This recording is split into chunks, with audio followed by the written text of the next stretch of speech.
여러분, 이번 주 날씨가 되게 많이 힘드셨죠? 날씨가 더웠다가 비 오다가 했는데, 여러분 이 고온 다습한 날씨에 잘 지내고 계십니까? 저처럼 가만히 서 있어도 땀이 흐르는 사람은 이 더위가 너무나 힘듭니다. 특히 아까 선풍기 바람이 온 것 같았는데 지금 안 오고 있어서 선풍기가 왜 돌아가나 이런 생각이 드는데, 여러분 제가 성경 말씀 중에 한번 읽을 때 제가 없어지더라도 여러분 이해해 주세요. 이제 선풍기를 좀 돌려야 할 것 같아요. 여러분, 아주 바람 오겠죠. 네, 네.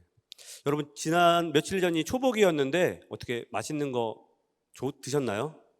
네, 어떤 분들은 이열치열로 삼계탕을 드셨을 것 같고, 또 어떤 분들은 시원한 걸로 뭐 냉면이나 이런 음식을 드셨을 것 같은데, 더위에 민감해지는 이 시기에 우리 주변과 함께하는 주변 사람들과, 특히 목원들과 또 봉사하는 여러 팀원들과 뭐 시원한 아이스크림이라도 또 작은 수박 한 조각이라도 나눌 수 있는 여유가 우리 가운데 있기를 간절히 소망합니다. 뭐 광고는 아니고요. 이번 주일날 2부 예배 끝나고 3부 예배 끝나고 시원한 아이스크림하고 수박을 중고등부 아이들이 팔아요. 예, 결혼 캠프를 위해서. 제가 꼭 그것 때문에 말씀드리는 건 아닌데, 그걸 드시면서 여유를 즐기실 수 있다라고 이제 그리고 현금도 가능하고 카드 결제도 가능하고 계좌 이체도 가능하니까 여러분 많이 이용해 주시기 바랍니다. 네, 감사합니다. 네, 오늘 우리에게 주신 하나님 말씀은 이 히스기야가 수집하고 모은 솔로몬의 잠언입니다. 이 잠언의 내용은 왕이 자신의 명령을 받은 신하가 그 결과를 보고하기 전까지 기다리는 마음, 그리고 그 명령이 완수되었다라는 최종의 그 보고를 들었을 때의 그 시원함, 해결됨을 추수와 얼음 냉수로 비유하고 있습니다. 오늘 말씀에 담긴 지혜와 이 비유는 지리적인 배경은 덥고 건조한 중동의 이스라엘 날씨죠. 시기적으로는 보리 수확을 하거나 밀 수확을 하는 4월 초 혹은 6월 초 이쯤에 해당이 됩니다. 우리나라로 치면 여름에 해당이 됩니다. 뜨거운 태양 아래 가만히 서 있는 것도 힘든데 곡식을 수확하기 위해 밭에서 나가 일을 한다는 것, 얼마나 힘든지 우리는 대부분 다 알고 계실 것입니다. 뜨거운 태양과 불 앞에서 일한 경험이 있다면 더 잘 공감하시겠죠. 더군다나 지금 하고 있는 이 일은 중간에 멈출 수 없는 일입니다. 덥고 힘들고 지친 일이지만 그 손을 멈출 수 없는 상황인 거죠. 여러분 한번 생각해 보시기 바랍니다. 분명히 에어컨이 나오고 있는데 여러분 지금 부채질 하고 계시잖아요. 얼마나 에어컨 바람 분명히 나오는 것 같은데 왜 내 자리만 더울까, 이런 생각 하시잖아요. 그런데 갑자기 시원한 바람이 와. 그럼 얼마나 시원하시겠어요? 지금 그 상황을 지금 잠언이 말하고 있는 것입니다. 오늘 본문에서 말하는 얼음 냉수는 추수하는 시기에 누릴 수 없는 눈의 냉기, 그 차가움에 대해서 이야기를 합니다. 이 찌는 듯한 더위 속에서 레바논 헬몬산에 있는 눈을 가져오거나 혹은 헬몬산 밑에 흐르는 그 시원한 물을 가지고 와서 떠와서 추수의 현장을 바라보고 있는 그 주인에게 시원한 물을 드리는 이 상황을 의미합니다. 여러분, 이러한 얼음 냉수는 이스라엘 사람들이 생각할 수 있는 가장 시원한 물입니다. 그런데 생각해 보면 그렇지 않아도 뜨거운 지역에 지금처럼 냉기를 오래 보관할 수 있는 물통이나 도구가 없었고 이동식 냉장고가 있는 것도 아니기에 이스라엘 사람들이 마실 수 있는 이 말하고 있는 시원한 냉수, 얼음 냉수는 거의 불가능한 일에 가깝습니다. 그런데 덥고 지쳐가며 목이 타들어가는 이 갈증이 일어나는 그 순간, 바로 그때 내 앞에 눈으로 된, 얼음으로 된 시원한 물이 있고 그 물을 내가 마실 수 있다라면 얼마나 시원하고 얼마나 짜릿하겠습니까? 왕, 주인이 명령을 내린 후 그 일이 끝나기까지 기다리던 그 마음, 그리고 그 일을 마쳤습니다라고 보고하는 충성된 사자가 주인 앞에 시원한 냉수를 드리는 것과 같은 이 상황이 오늘 본문에서 말하고 있는 비유이고 상황입니다. 이 상황을 세번역에서는 이렇게 이야기합니다. 이 충성된 사자를 믿음직한 심부름꾼이라고 표현을 하는데, 그 주인의 마음을 시원하게 해결할 정도로, 주인의 마음에 흡족할 정도로 명령을 완수한 사람이 충성된 사자이고 믿음직한 심부름꾼이다라고 말하는 것입니다. 해외 선교 활동을 결단한 한 목사님의 파송 예배에서 권면의 말씀을 전하시던 목사님께서 이런 이야기를 하셨습니다. 우리들이 많이 알고 있는 이야기죠. 하나님의 도구는 녹슬어서 못 쓰는 도구가 되어서는 안 되고, 하나님의 도구는 닳고 닳아서 못 쓰는 도구가 되어야 된다라는 그 겉면의 말씀이 있었습니다.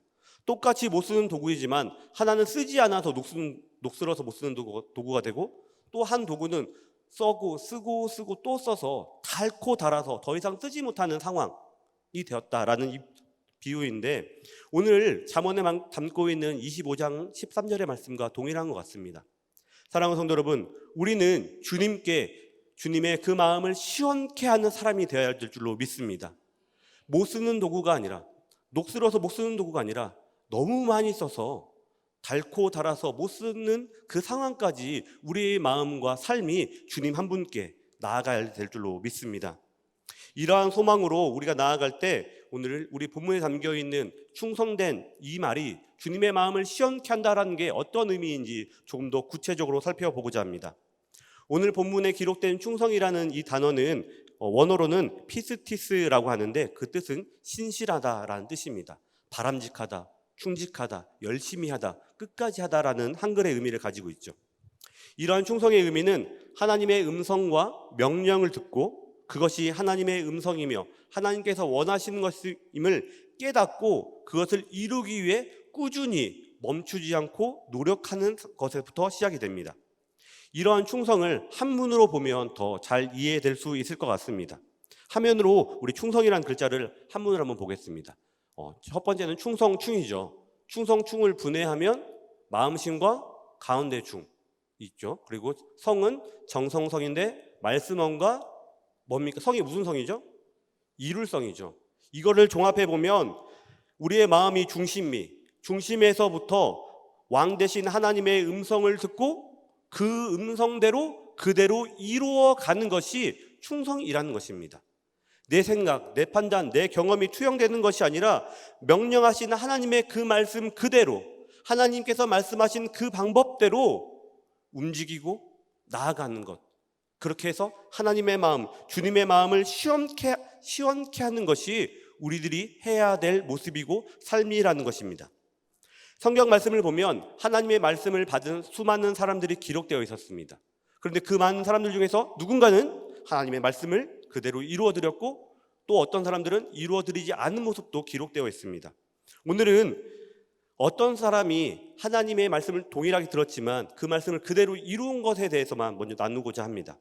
여러분, 누가복음 5장에 보면 베드로가 밤새도록 그물을 내렸으나 물고기를 한 마리도 잡지 못하는 상황이 기록되어 있습니다. 쉽게 말하면 물고기 낚는 것에 실패한 하루를 보낸 거죠. 그러나 예수님께서는 고기 한 마리도 잡지 못하는 그 베드로에게 실패자라고 말씀하신 것이 아니라 빈 그물에 초점을 두지 않으시고 베드로에게 밤이 새도록 그 자리를 지키며 그물을 내렸지만 한 마리도 거두지 못한 그 베드로를 향해서 다시 그물을 내리라라고 말씀하셨습니다. 그리고 주님께서는 그 베드로가 고기를 그물이 찢어질 정도로 많이 잡은 모습, 주님의 말씀에 의지해서 그물을 던지고 물고기를 잡은 그 모습을 보시고 제자로 부르셨던 것이죠. 우리들이 오해하지 말아야 될 것은 앞서서 말씀드렸던 것처럼 그물을 통해서 그물이 찢어질 정도로 많은 물고기를 잡은 것에서 시작된 것이 아니라 빈 그물이었지만 밤새도록 수고했지만 아무것도 거두지 못한 그 상황에서도 주님의 말씀을 듣고 그물을 내렸기 때문에 이 베드로는 주님의 충성된 사자, 제자가 되었다는 것입니다.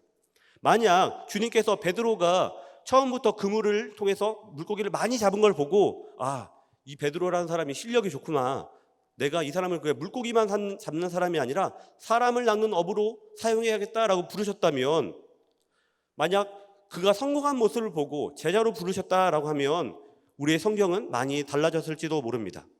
그러나 앞서 말씀드린 것처럼 주님의 초점은 베드로가 잡아들인 수많은 물고기에 집중한 것이 아니라 잡아들이지 못했던 빈 그물에 먼저 집중하시며 그를 사람을 낚는 업으로, 제자로, 일꾼으로 부르셨다는 것입니다.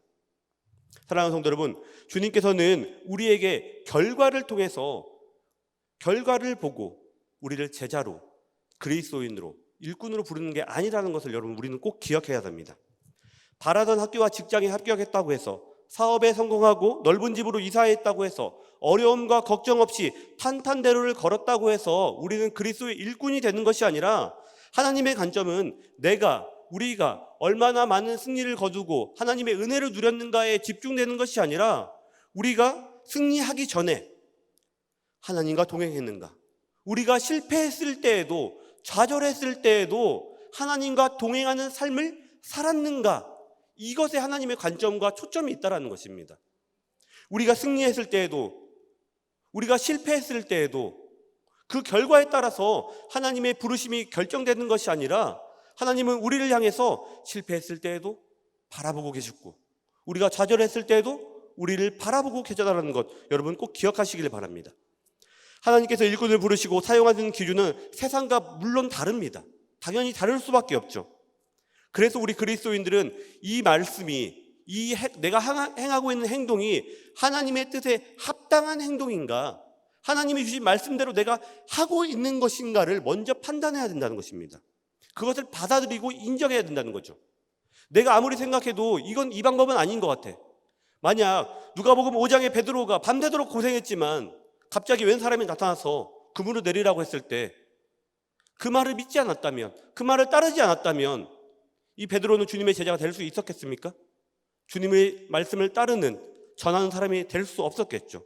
실패했지만, 내가 이해할 수 없는 방법이지만 이것이 나의 주인 되는 분의 말이라면, 나의 왕 되신 분의 명령이라면 내가 이해되지 않아도 그대로 행동하는 것입니다. 우리가 이렇게 할 때 주님께서는 기뻐하시며 그 마음이 시원케 되는 거죠. 그럼 우리 성도는 어떻게 됩니까? 주인만 시원케 됩니까? 아니죠. 우리의 마음 또한 시원케 될 줄로 믿습니다. 그 증거가, 여러분 이 찬양 아십니까? 내가 주인 삼은이라는 찬양 아십니까? 내가 주인 삼은, 한번 가사 한번 보여주시겠어요? 내가 주인 삼은 모든 것 내려놓고 주 대신 앞에 나아가 내가 사랑했던 모든 것 내려놓고 주인만 사랑해. 세상의 방법으로 보면 이건 말도 안 되는 방법입니다. 내가 중요하게 여기는 것이 분명히 있음에도 그것을 내려놓는 게 어떻게 가능합니까? 내려놓을 수 없죠. 그런데 이것이 주님의 명령이라면, 주님의 뜻이라면, 내가 이해할 수 없는 것이지만, 내가 할 수 없는 것이지만, 내가 해보지 않는 것이지만 그대로 하는 거죠. 우리가 주님의 말씀대로 그대로 행하면 주님께서는 그 마음이 시원케 되고, 우리는 어떻게 됩니까? 우리 노란색 글씨 가사만 한번 읽어보겠습니다. 시작. 주사랑 거친 풍랑에도 깊은 바다처럼 나를 잠잠케 해. 주사랑 내 영혼의 반석 그 사랑 위에 서리. 주님의 마음은 시원케 되었다면 우리는 참된 평안을 누리게 됩니다. 여러분, 우리가 주님께 충성하고 주님의 말씀대로 살아가야 되는 이유가 바로 이것이죠. 세상의 방법대로 주님의 말씀과 다른 길로 걸어가면 우리는 풍랑 가운데 노출될 뿐입니다. 풍랑 가운데 좌절하고 쓰러지고 주님과 멀어질 뿐이죠. 하지만 주님의 말씀대로 우리가 나아간다면, 내가 지금 추수하고 있다가도 저 보이지도 않는 헬몬산을 향해 열심히 달려가서 얼음을 가져오려는, 시원한 물을 가져오려는 그 노력을 한다면 세상 사람들이 얼마나 손가락질 하겠습니까? 야, 지금 추수하는 게 중요하지, 저 멀리까지 가서 시원한 물 떠올 필요 있니? 근처에도 우물 많아, 가서 그냥 물 떠오면 돼. 시원한 물 아니더라도 여기 있는 우물에서 물 떠와도 다 이해해. 왜? 여기는 뜨거운 물밖에 없으니까. 그런데 주님의 명령은 그게 아니지 않습니까? 주님을 기쁘게 하고 주님의 말씀을 따르는 것은 지금 주변에 있는 사람과 동일하게 비싼 우물에 가서 물을 떠오는 것이 아니라 저 멀리 있는 헬몬산을 향해 달려가서 그곳에 있는 물을 떠오는 것이죠. 우리의 방법으로, 세상의 방법으로 이해할 수 없는 방법이지만 우리가 그 방법을 믿고 따르며 나아갈 때 주님께서 우리에게 참된 평안을 분명히 허락하실 줄로 믿습니다. 여러분, 우리의 인생은 풍랑이 늘 불어오죠. 힘들고 어렵죠. 날씨만 힘들고 덥고 힘든 거 지치는 것이 아니라 우리의 삶의 관계 속에서, 우리의 사업 터전에서, 우리의 미래를 바라볼 때 두렵고 떨리는 일들만 투성이입니다. 하지만 그때 우리의 시선이 어디를 향해야 됩니까? 주님을 향해야 되는 거죠. 충성된 사자는 주님의 말씀대로 살아간다라고 하지 않았습니까? 그럼 주님의 말씀을 들어야겠죠. 주님이 들려진 그 말씀에 순종하며 우리의 삶을, 방향을 다시금 옮겨야겠죠. 이리 치이고 저리 치고 또 쓰러지고 좌절하는 것이 아니라 주님께 삶의 표대를 분명히 세우고 우리의 구원자 되신 목자 되신 주님을 향해 힘껏 달려나가는 우리 모두가 되길 간절히 소망합니다. 이렇게 소망하지만 제가 시편 23편으로 시련 앞에서 우리의 삶은 어떻게 해야 되는가에 대해서 이야기했을 때도 언급을 했지만 우리의 직장과 학교에서는 우리가 그리스도인으로 살아가는 것을 내버려 두질 않습니다. 우리의 직장 상사들, 거래처들은 우리들에게 주님과 다른 길을 얘기하죠. 다른 걸 원할 때가 너무나 많이 있는 것 같습니다. 특히나 학교에서도 공부에서도 미래의 진로를 정할 때에도 주님의 방법과는 다른 길들을 제시할 때가 너무나 많이 있는 것 같습니다. 지금 여기서 기도할 때가 아니다. 예배할 때가 아니다. 공부할 때다. 오죽하면 죽어서도 공부하라는 책도까지 있지 않겠습니까? 10대 공부하는 법, 20대 공부하는 법, 30대 공부하는 법, 40대 공부하는 법, 50대 공부하는 법, 60대 새롭게 공부하는 법, 이라는 책이 여러분 도서관에 가시면 있습니다. 우리에게 늘 주님을 바라보며 살아가는 삶이 아니라 무엇인가를 끊임없이 움직이게끔 하는, 주님과 다른 길을 걸어가게끔 하는 유혹들이 늘 있다라는 거죠. 그렇다고 해서 제가 여러분 자녀들이 공부하는 걸 막는 사람은 또 아닙니다. 오해하시면 안 돼요. 공부하기 전에 우리의 삶의 비전이, 우리의 삶의 걸음이 정말 시선이 주님 한 분을 향해 온전히 향해 있어야 되는 거죠. 충성은 주님, 나의 왕 되신 분의 그 음성을 듣고 그대로 살아가는 것이라고 분명히 말씀드리지 않았습니까? 그렇다면 우리의 삶도 그렇게 이루어지길 결단하고 나아가야 되는 것이죠. 그러면 우리는 어떻게 해야 됩니까? 당연히 주님의 말씀을 들을 수 있는, 주님의 음성을 들을 수 있는 그 은혜의 자리, 말씀의 자리로 나아가야겠죠. 여러분 말씀의 자리, 은혜의 자리를 사모하고 계십니까? 사모하고 계십니까? 중고등부 아이들은 2주 전부터 사모하기 시작됐습니다. 기말고사가 끝났거든요. 세상 그렇게 밝은 표정으로 교회를 올 수가 없습니다. 성적은 중요치 않아요. 왜냐하면 성적표는 다 다음 주에 나오니까 너무 신나. 우리는 말씀의 그 은혜를 받을 수 있는 자리, 말씀으로 결단할 수 있는 자리, 말씀으로 살아가기를 소망하는 그 자리에 우리들이 분명히 있어야 됩니다. 성경은 하나님께서 우리가 어떤 길을 걸어가야 할지, 어디를 바라봐야 할지, 어떤 능력과 위로를 누리며 소망하며 나아가야 할지가 담겨있는 하나님의 선물입니다. 그럼 그 선물을 여러분 읽으셔야겠죠. 가까이 하셔야겠죠. 제가 집에 몇 가지 아이들이랑 조립으로 장난감을 맞추거나 가구를 맞출 때가 있는데, 와, 세상 그렇게 어려운 설명서가 없더라고요. 그림으로 1번과 2번을 연결하시오만 되어 있는데도 맞추는 게 쉽지 않아가지고 몇 번씩 풀었다 조였다 반복을 하거든요. 성경은 더 어렵죠. 글로 되어 있고 양도 많고. 하지만 그 성경을 가까이 하지 않는다면 여러분 우리 삶은 어떻게 되겠습니까? 우리가 맞추는 장난감이야, 가구야, 몇 번씩 풀었다 조립했다를 가능하지만 우리 인생은 그렇게 되지 않지 않습니까? 시간은 흘러가면, 상황이 지나고 나면 되돌이킬 수 없는 것들이 너무나 많이 있습니다. 그렇게 우리는 지금 이 순간 말씀의 자리, 하나님의 뜻이 있는 곳에 우리의 삶이 있기를 소망하며 결단해야 됩니다. 사랑하는 성도 여러분, 말씀과 은혜의 자리를 사모하시길 바랍니다. 그래야 충성될 수 있습니다.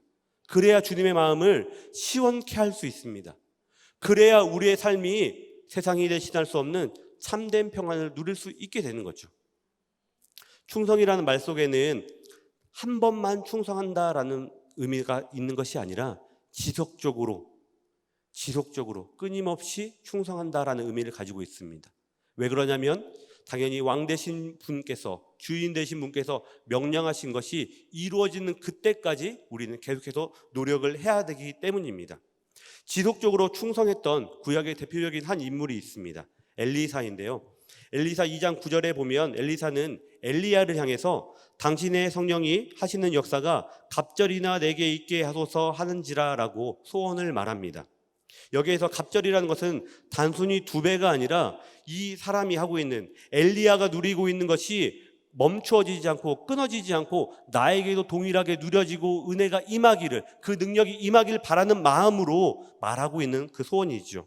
그런데 이 2배나 갑절이나 받기를 바란다라는 이 마음 속에서 우리가 기억해야 되는 것이 있습니다. 열왕기하 2장 2절의 말씀 우리 함께 한 목소리로 읽겠습니다. 2장 2절입니다. 엘리야가 엘리사에게 이르되 청하건대 너는 여기 머물라.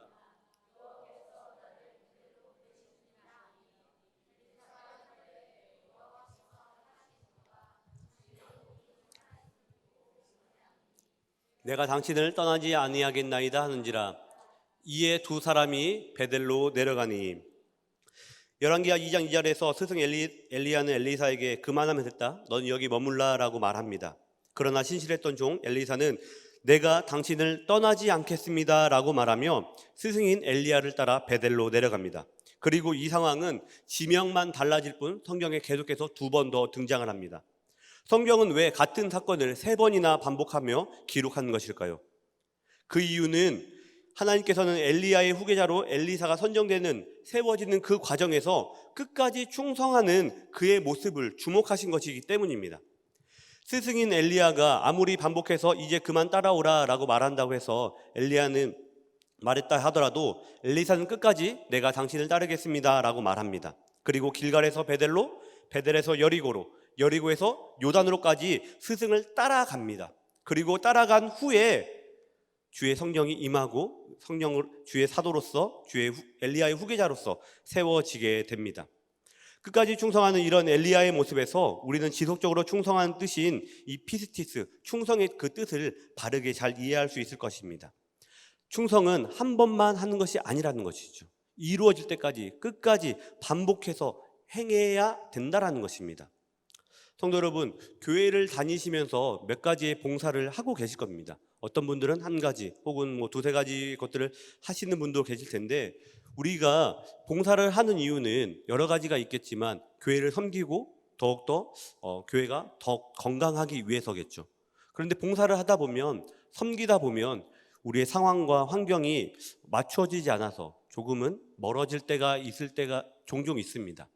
바라기는 우리가 지금 이 상황 속에서, 우리 교회가 지금 나아가는 이 과정 속에서 교회와 멀어지는 것이 아니라, 특별히 섬김의 자리에서 멀어지는 것이 아니라 더욱더 힘을 내어서 끝까지 섬김의 자리에 있어 주시길 바랍니다. 성가대로, 교육목자로, 목자로, 주방팀으로, 각각의 섬김으로 우리는 지금 섬김을 그 어느 때보다 더 뭉치면서 즐겁게 해야 할 때인 것 같습니다. 과거 내가 성가대 했어, 교육목자 했어, 과거의 것으로 만들지 마시고 다시 새롭게 주님께서 다시 오시는 그날까지 우리에게 맡겨주시는 그 사명을 잘 감당할 수 있는, 끝까지 감당할 수 있는 우리 모두가 되길 바랍니다. 만약 엘리야가 이제 그만 오라라고 했을 때 엘리사가 그만 두고 따라가지 않았다면 하나님의 그 일꾼으로서 세워짐을 받을 수 있었겠습니까? 그렇지 않았겠죠.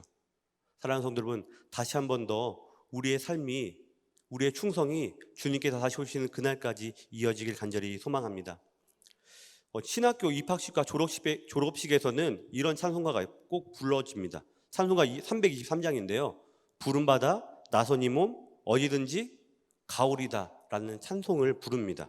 저도 신학교를 졸업할 때 불렀던 기억이 납니다. 그래서 1절 부르다가 진짜 어디까지 가라가면 안 되는데 라는 생각이 들어서 안 부를 때가 있죠. 그래서 어디든 하는데, 꼭 목사님들이 이 찬송을 부른 다음에 권면하실 때 이 이야기를 합니다.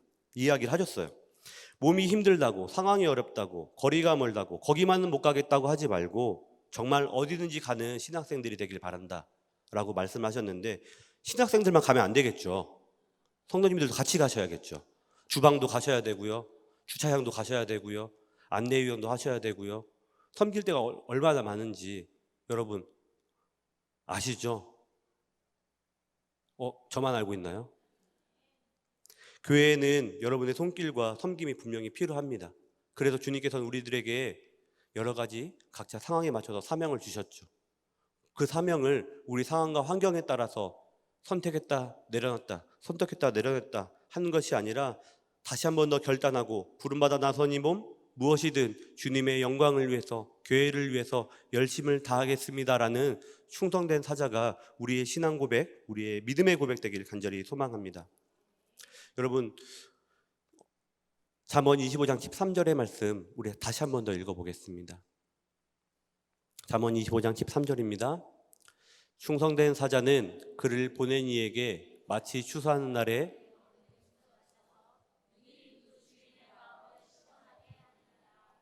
아멘. 주님의 마음을 시원케 하실 준비가 되셨습니까? 주님의 마음을 시원케 하실 준비가 되셨습니까? 교회에서는, 여러분의 삶의 터전에서는 주님께서 주신 명령이, 사명이 분명히 있습니다. 교회를 위해서, 여러분의 가정을 위해서, 터전을 위해서 주님께서 주신 그 사명이 분명히 있을 것입니다. 그 사명을 외면하지 마시고 멀어지지 마시고 다시 한 번 더 붙잡는 그 결단이 우리 가운데 있길 바랍니다. 그 결단을 할 때 주님의 마음은 분명히 시원케 될 것이며 우리의 삶은 평안으로, 세상이 대신할 수 없는 평안으로 가득하게 될 것입니다. 그럼 우리 교회는 어떻게 됩니까? 세상이 대신할 수 없는, 세상이 부러워하는 사랑 이야기가 아름답게 쓰여지겠죠. 여러분, 이것이 주님께서 오늘 우리에게 주신 잠언 25장 13절 시원한 냉수의 말씀인 줄 믿으시길 바랍니다.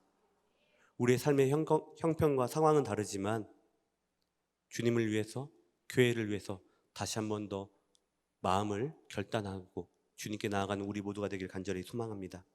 이 소망 담아 우리 함께 찬양하겠습니다. 나 주님의 기쁨 되기 원하네. 함께 찬양하겠습니다.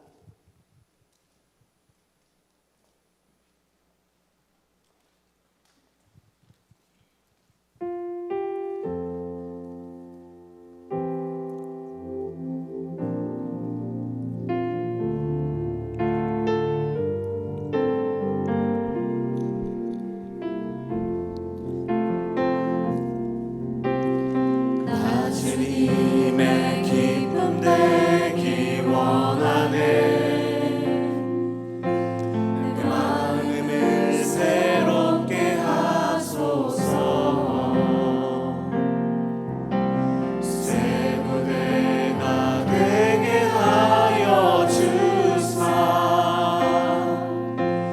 주님의 빛 비추게. 다시 한 번 더 고백합니다. 나 주님의 기쁨 되기 원하네. 주님의 기쁨 되기 원하네.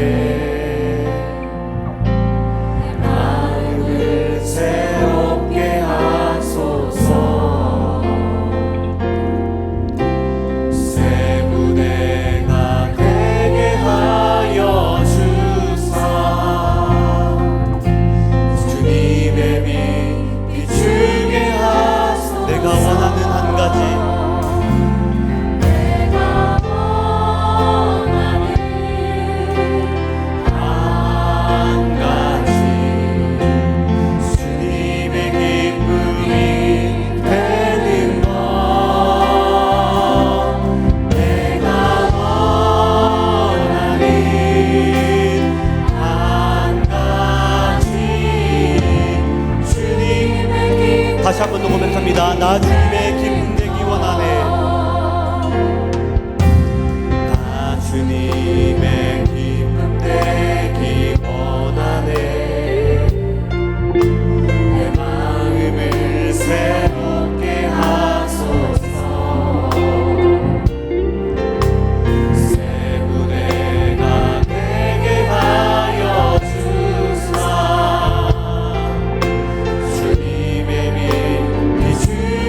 작년 연말에 청지기 사명을 했던 것 여러분 기억나십니까?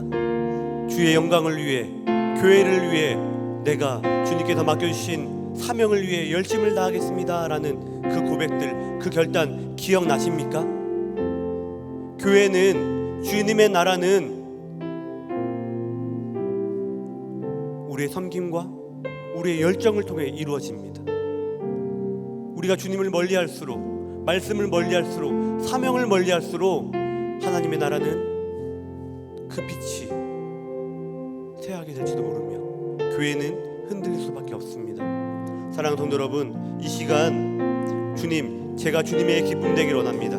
주님께서 나에게 맡겨주셨던 그 사명을 내려놓지 않고 다시금 붙잡으며 주의 영광을 위해, 주의 나라를 위해, 주의 교회를 위해 내가 다시 한 번 더 힘을 내어 결단하며 나아가겠습니다. 주님, 주의 그 말씀대로, 주님의 그 부르심대로 내가 열심을 다하겠습니다. 주님, 나의 이 사명이 흔들리지 않도록 붙잡아 주시옵소서. 간절히 기도하며 나아갈 텐데 여러분, 주님께서 여러분에게 주셨던 그 사명 기억하시길 바랍니다. 교회를 위해, 주의 나라를 위해, 여러분 가정 속에서, 삶의 터전 속에서 주셨던 그 사명을 잃어버리지 않고 붙잡는 사람, 그래서 주님의 마음을 시원케 하는 사람이 되게, 주의 기쁨이 되는 사람이 될 것을 결단하며 주님의 이름 한번 부르며 전심으로 기도하며 나아갑니다.